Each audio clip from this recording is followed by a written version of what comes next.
저는 할렐루야 찬양대 찬양하는 모습 보면 연세들에 비해서 참 이렇게 힘이 있으시구나 이런 생각이 좀 듭니다. 하나님께서 참 기뻐하실 줄 믿습니다. 오늘 설교 말씀 제목은 신발을 드려라 라고 정했는데요, 오늘 2주 전에 제가 하나님이 모세와 여호수아를 부르실 때도 네 발에서 신을 벗으라 라고 말씀하셨다는 것을 말씀드렸습니다. 신발은 나의 의지이고 내가 가고 싶은 곳은 어디든지 가는 삶의 방식이고 태도라고 그랬습니다. 내 마음대로 살던 방식을 버리고 하나님이 인도하시는 대로 삶을 살라고 신을 벗으라고 하는 것이죠. 믿음으로 살기 위해 신을 벗는 사람이 하나님의 종이라고 말씀드렸습니다. 오늘 본문의 말씀 보면 신발은 또 다른 의미가 있습니다. 신발은 또한 권리와 소유를 의미하는데요, 그래서 신발을 벗는 것은 권리를 포기하는 것입니다. 내 권리를 양도하는 것입니다. 오늘 본문 보니까 옛적 이스라엘 중에는 모든 것을 무르거나 교환하는 일을 확정하기 위하여 사람이 그의 신을 벗어 그의 이웃에게 주더니, 이런 구절이 있습니다. 신발을 벗어서 이웃에게 준다는 것은 기업 물을 권리와 의무를 포기함과 동시에 나의 어떤 권리를 양도한다라고 하는 의미를 나타내는 것입니다. 이때 신발을 받은 사람은 그 물건이나 토지에 대해서 소유권을 행사하는 것이죠. 신발을 벗는 것, 당신에게 나의 모든 권리를 양도합니다. 나의 권리를, 나의 소유권을 포기합니다. 이런 의미이죠. 이렇게 자기의 마땅히 누려야 될 권리를 포기하신 분, 아주 가장 뛰어나게 위대하게 포기하신 분이 있습니다. 바로 예수님이시죠. 예수님은 하나님의 위치를 포기하셨습니다. 빌립보서 2장 6절에 보면 그는 근본 하나님의 본체시나 하나님과 동등됨을 취할 것으로 여기지 아니하시고 오히려 자기를 비워 종의 형체를 가지사 사람들과 같이 되셨고, 예수님은 자신, 하나님이신 하늘 높은 보좌, 이 모든 것들을 다 포기하셨습니다. 권리를 내려놓으셨다는 것이죠. 예수님은 영광을 포기하셨습니다. 마땅히 받으셔야 될 그 영광을 포기하셨는데요, 요한복음 8장 50절에 보면 나는 내 영광을 구하지 아니하나 구하고 판단하시는 이가 계시니라. 예수님은 자신의 영광을 구하지 않고 내려놓으셨다는 것이죠. 또 그분은 사람의 외모와 멋진 모습도 포기하셨습니다. 그래서 이사야서 53장 2절에 보면 예수님에 대해서, 오실 메시아에 대해서 이렇게 이사야가 예언을 합니다. 그는 주 앞에서 자라나기를 연한 순 같고 마른 땅에서 나온 뿌리 같아서 고운 모양도 없고 풍채도 없은즉 우리가 보기에 흠모할 만한 아름다운 것이 없도다. 예수님은 너무 아름다우시고 영광스러운 하늘 보좌에 계셨는데 인간이 되셨음에도 불구하고 인간 중에서도 아주 멋진 모습으로 내려오실 수 있음에도 불구하고 그거를 다 포기하시고 내려놓으신 것이죠. 존중받는 것도 포기하셨습니다. 이사야 53장 3절에 보면 그는 멸시를 받아 사람들에게 버림받았으며 간고를 많이 겪었으며 질고를 아는 자라. 이렇게 멸시받고 존중받지 못하는 것도 받아들이고 내려오신 것이죠. 왕이 되는 권세까지 포기하셨습니다. 요한복음 6장 15절에 보면 사람들이 예수님을 억지로 붙들어 왕을 삼으려고 하셨는데 그것을 포기하시고 다시 혼자서 산으로 떠나가시는 장면이 나옵니다. 그리고 섬김 받는 것을 포기하시고 심지어 자기의 목숨까지도 포기하시고 내려놓으셨습니다. 마태복음 20장 28절에 보면 인자가 온 것은 섬김을 받으려 함이 아니라 도리어 섬기려 하고 자기 목숨을 많은 사람의 대속물로 주려 함이니라. 그러니까 자기가 가진 모든 것, 마땅히 누려야 할 모든 것을 예수님은 다 내려놓으셨어요. 주장할 수도 있는 분입니다.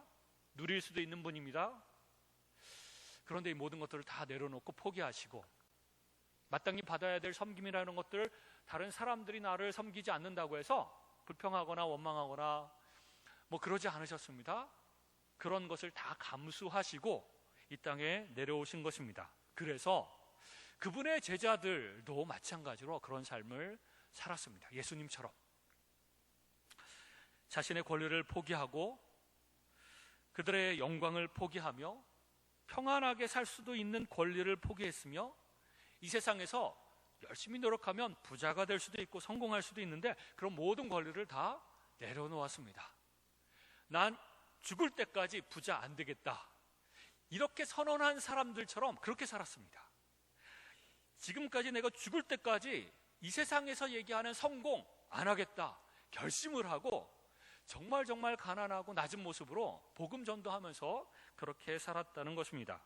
섬김을 받으려 하지도 않았고 예수님처럼 심지어 목숨까지도 포기하면서 복음을 위해서 또 하나님의 영광을 위해서 그렇게 죽어갔던 것입니다. 제자들 중에서 가장 대표적으로 사도 바울이 이런 삶을 살아간 대표적인 인물이죠. 그 사도 바울이 고린도전서 9장에서 이런 고백을 합니다. 스스로 이런 고백을 해요. 내가 자유인이 아니냐 사도가 아니냐, 예수 우리 주를 보지 못하였느냐, 주 안에서 행한 나의 일이 너희가 아니냐, 내 열매 사역의 열매가 너희가 아니냐. 고린도 교회는 바울이 세운 교회였죠. 그러면서 2절에 다른 사람들에게는 내가 사도가 아닐지라도 너희들에게는 사도이니 나의 사도됨을 주 안에서 인친 것이 너희라. 다른 사람들은 나를 사도로 인정하지 않아도 너희만큼은 나를 사도로 인정해 주어야 하는 것이 아니냐, 이렇게 얘기를 하는 것입니다. 3절에 보면 나를 비판하는 자들에게 변명할 것이 이것이니 우리가 먹고 마실 권리가 없겠느냐. 먹고 마실 권리가 있죠. 사도로서도 그렇고 일반 그리스도인으로서도 그렇습니다. 우리가 다른 사도들과 주의 형제들과 게바와 같이, 게바는 베드로죠. 다른 사도들, 주의 형제들은 야고보와 몇몇 사람들입니다. 이런 사람들 같이 믿음의 자매된 아내를 데리고 다닐 권리가 없겠느냐. 권리가 있죠. 다른 사도들도 그렇게 결혼해서 그 아내들과 같이 다니면서 사역을 했다는 것입니다. 그런 권리 나도 있다. 근데 그 권리 포기하고 내려놓았다, 이렇게 얘기를 하는 것입니다. 또 6절에 어찌 나와 바나바만 일하지 아니할 권리가 없겠느냐. 다른 사도들과 다른 사역자들은 풀타임 사역자로서 세상적인 직업을 가지지 않고 그냥 사람들로부터, 교회로부터 후원을 받으면서 사례비를 받으면서 사역하고 있는데 나도 그런 권리가 있다, 그럴 수 있다. 하지만 그 권리를 내려놓고 나와 바나바는 천막을 만드는 일로 돈을 벌어가면서 전도 사역을 하고 있다, 복음 사역을 하고 있다, 이렇게 얘기를 하고 있는 것입니다. 그러니까 자신들도 여러 가지의 그 권리, 마땅히 누릴 수 있는 권리를 다 누릴 수 있지만 복음을 위해서 내가 이 권리 포기하겠다, 누리지 않겠다라고 얘기를 하는 것이죠. 누가 자기 비용으로 군복무를 하겠느냐, 누가 포도를 심고 그 열매를 먹지 않겠느냐, 누가 양떼를 기르고 그 양떼의 젖을 먹지 않겠느냐. 다른 이들도 너희에게 이런 권리를 가졌거든 하물며 우리일까 보냐. 그러나 우리가 이 권리를 쓰지 아니하고 범사에 참는 것은 그리스도의 복음에 아무 장애가 없게 하려 함이로다. 참, 권리를 정말 잘 포기하고 하나님께 그 권리를 양도해 준 대표적인 인물이 바로 사도 바울입니다. 모든 것들을 다 누릴 수 있었어요. 그리고 주변의 같은 사역자들은 다 그런 것들을 누리면서 살아갑니다. 그러나 나는 복음을 위해서, 복음의 장애가 없게 하기 위해서 이 모든 것들을 다 포기하고 내려놓겠다, 이렇게 생각을 한 것입니다. 여러분, 혹시 아시시의 프란시스라고 하는 사람을 아십니까? 이 사람은 십자군 전쟁으로 끔찍한 전쟁의 참혹한 장면들을 보고 나서, 그런 여러 가지 장면들을 겪고 나서 예수 그리스도를 믿고 수도사로서 평생 살아가기로 다짐을 합니다. 그리고 십자군 전쟁이 끝나고 고향으로 돌아와서 아버지에게 그런 얘기를 합니다. 이제부터 나는 수도사로 살겠습니다. 근데 이 아버지는 생각이 달랐어요. 자기 자신의 사업을 그 아들이 물려받기를 원했던 것이죠, 아버지는. 그래서 설득을 합니다. 내 사업을 물려받아라. 생각을 고쳐먹고 수도사 되는 걸 포기하고 내 사업을 이어서 편안하게 살아가렴, 이렇게 얘기를 했습니다. 그랬더니 아무리 설득을 해도 저는 그럴 수 없습니다. 그리고 아버지의 사업도, 그리고 내가 마땅히 누려야 할 상속도 다 포기하고 제가 수도사로서 주님만 섬기고 또 복음 전파에 힘쓰겠습니다 라고 얘기를 했습니다. 그랬더니 아버지가 화가 나서, 야, 네가 사용하는 모든 것들 내가 주지 않았느냐, 그렇게 얘기를 했습니다. 그랬더니 그러니까 약간 배응망덕한 배신감이 좀 들었던 것 같습니다. 그랬더니 프랜시스가 말하기를, 제가 가지고 지금까지 누렸던 모든 것들도 다 포기하겠습니다. 많은 사람들 앞에서 그렇게 선언을 했습니다. 그랬더니 이 아버지가 정말 화가 나서, 야, 네가 지금 입고 있는 옷들 다 내가 준 거 아니냐. 그랬더니 어떻게 했을까요? 프랜시스가 예, 맞습니다. 그러더니 옷을 하나하나 벗어서 아버지에게 다, 그래가지고 모든 것들을 다 드리고, 그리고 나서 이 프랜시스가 무슨 수도회를 만들었냐면 탁발 수도회.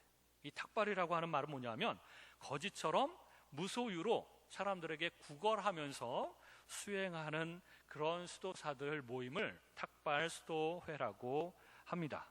그래서 탁발 수도회를 만들어 가지고 정말 소유 없이 하나님께 기도하고 말씀을 묵상하고 그 말씀을 사람들에게 전파하고, 그리고 매일같이 가서 사람들에게 먹을 것 좀 달라고 구걸하고, 사실은 부자였고 아버지 사업 상속 이런 거 다 주겠다고 하고 아들이기 때문에 마땅히 누릴 수 있는 모든 것들이 있었습니다.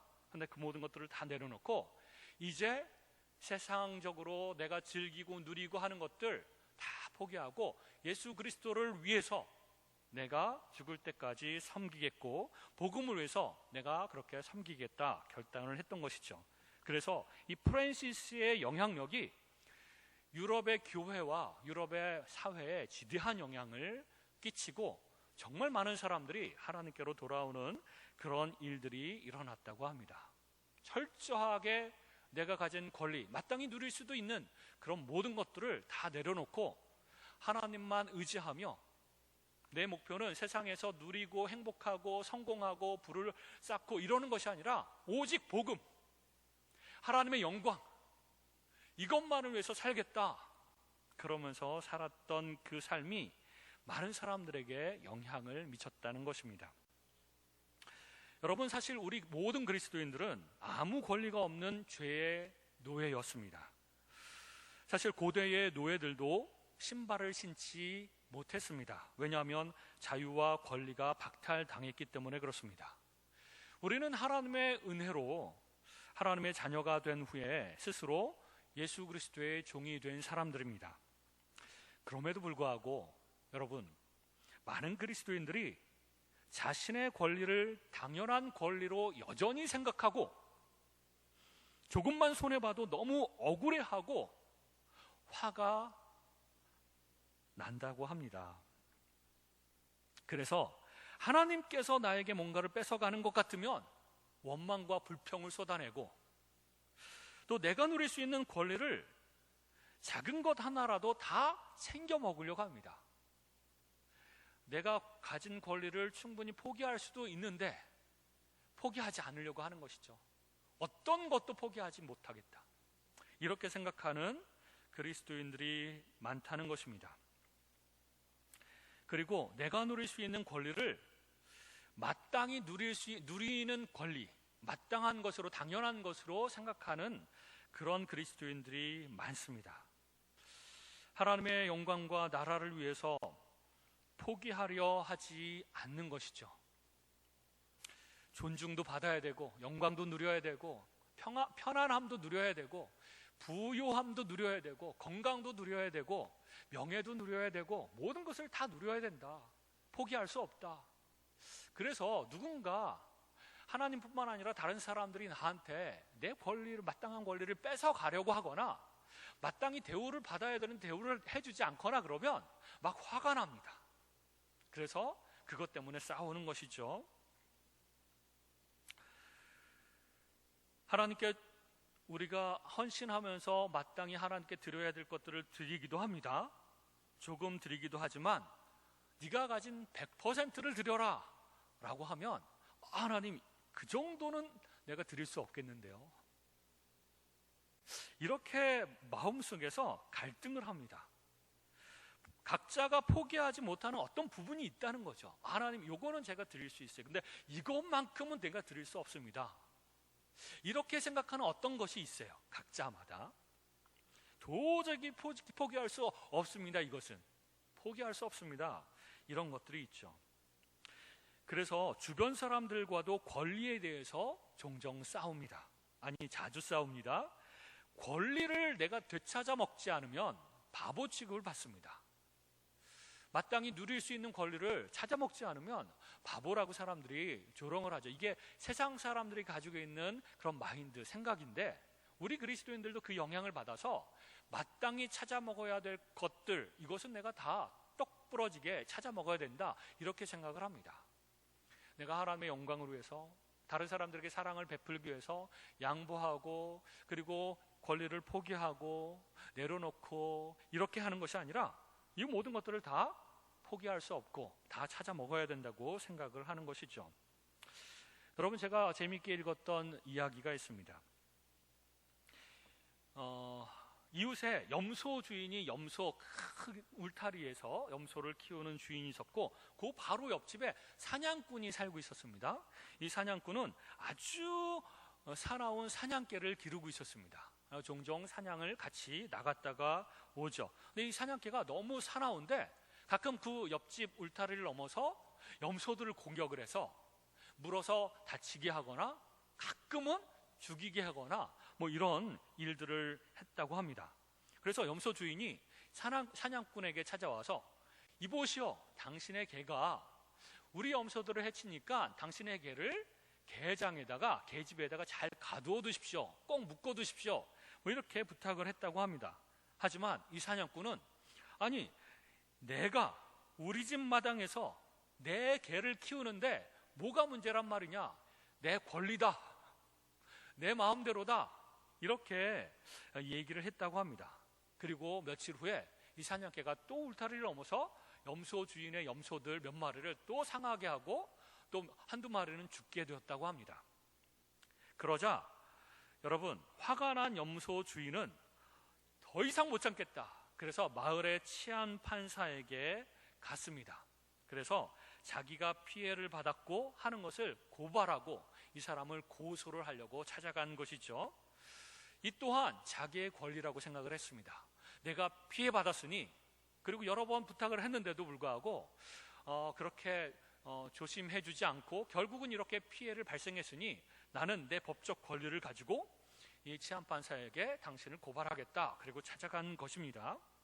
물론 이 사람이 마땅히 누릴 수 있는 법적인 권리일 수 있습니다. 그런데 이 지혜로운 판사가 이 염소 주인에게 이런 말을 했습니다. 당신은 사냥꾼을 처벌할 수도 있고 또 사냥꾼에게 개를 가두도록 법적으로 명령할 수도 있습니다. 하지만 당신은 그렇게 하면 이웃인 친구를 잃게 되고 적을 한 명 만들게 됩니다. 이웃과 적이 되고 싶습니까? 아니면 친구가 되고 싶습니까? 그랬더니 이 염소 주인이, 당연히 친구가 돼서 잘 지내고 싶지요. 근데 저 사람이 말을 안 들으니까 어쩔 수 없는 거 아닙니까? 그랬더니 이 치안판사가, 그러면 내가 좋은 지혜로운 어떤 방법을 말해줄 테니까 한번 해보십시오. 그리고 싹싹 얘기를 했습니다. 아, 그거 참 좋은 지혜로운 방법이군요. 그리고 집으로 돌아온 염소 주인이 가장 자기 집에서 귀엽고 사랑스러운 염소 새끼 3마리를 딱 골라서 이 옆집으로 갔습니다.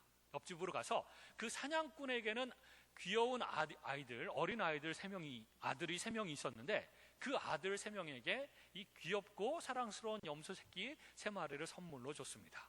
그랬더니 어떻게 됐을까요? 이 아들들이요, 얼마나 귀엽고 사랑스러운지 염소 새끼랑 늘 같이 놀고 행복해하고 즐겁게 그렇게 살게 됐다는 것입니다. 근데 그 모습을 바라보면서 이 사냥꾼도 너무너무 마음이 흐뭇해지고 행복해지는 거예요. 그러다가 갑자기 무슨 생각이 들었냐면 만약에 내 사나운 그 사냥개가 내 아들들이 사랑하는 이 염소 새끼들을 물어가지고 다치게 하거나 죽이게 되면 어떻게 될까? 갑자기 퍼뜩 그 생각이 드는 거예요. 그러면 안 되지. 그러면 내 아들로부터 행복을 빼앗아가는 것이니까. 그렇게 생각이 되자마자 바로 이 사냥꾼은 크고 튼튼한 계집을 만들어서 개를 쳐넣었다고 합니다. 그리고 사냥꾼은 염소 주인의 친절함에 보답하려고 사냥한 것들을 또 그 사람에게 나눠주고, 염소 주인은 또 자기 집에서 그 짠 염소 우유와 만들었던 그 치즈로 또 보답을 해주고, 그러면서 어떻게 됐을까요? 두 집안이 너무너무 친하고 화목한 그런 이웃이 되었다고 합니다.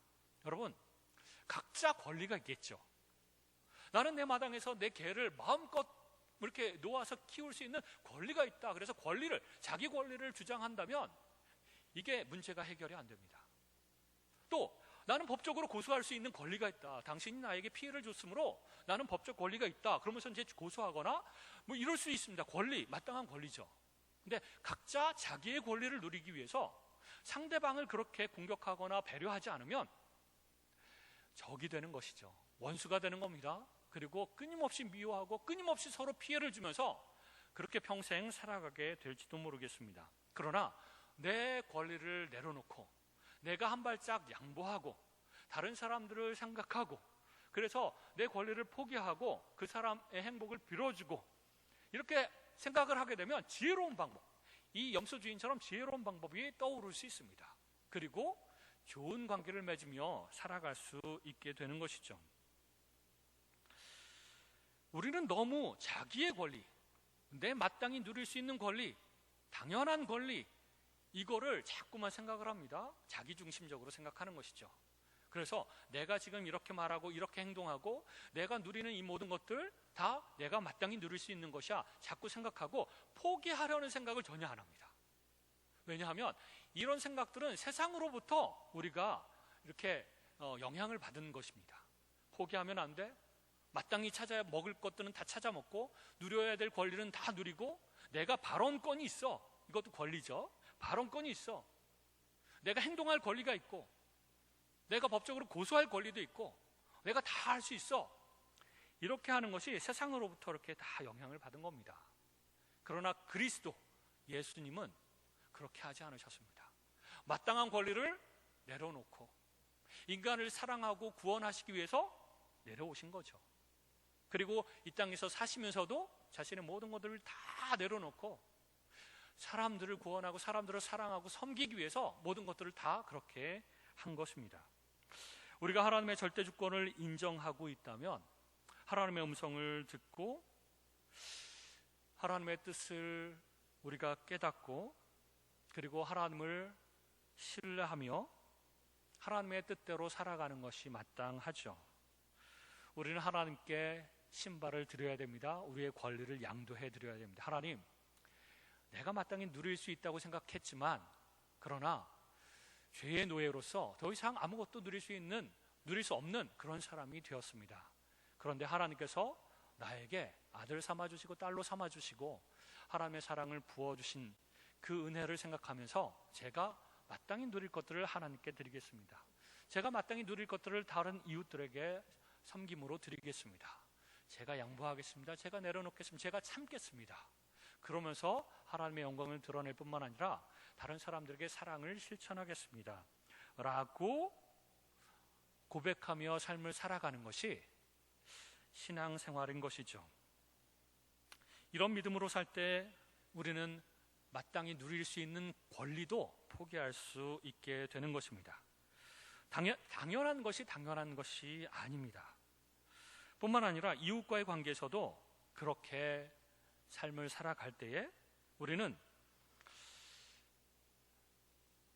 갈등이나 다툼이나 이런 것들을 줄일 수 있고, 오히려 사랑하고 또 다른 사람들에게 인정을 받고, 인정받지 않아도 그렇게 묵묵히 하나님의 사랑을 실천하며 살아가는 것이 하나님께도 기쁨이며, 그렇게 실제로 살아갈 때에 하나님께서 우리를 귀한 일에 사용하실 것입니다.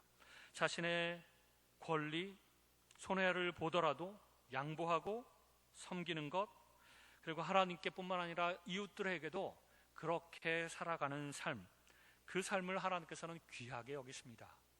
그런 사람을 하나님은 사랑하시고 그런 사람을 들어서 귀한 일에 사용하시는 것이죠. 여러분, 내가 포기하지 못하는 것이 무엇입니까? 포기하지 못하는 권리, 내가 포기할 수 없는, 내려놓을 수 없는 그런 영역이 있다면 그것이 무엇일까요?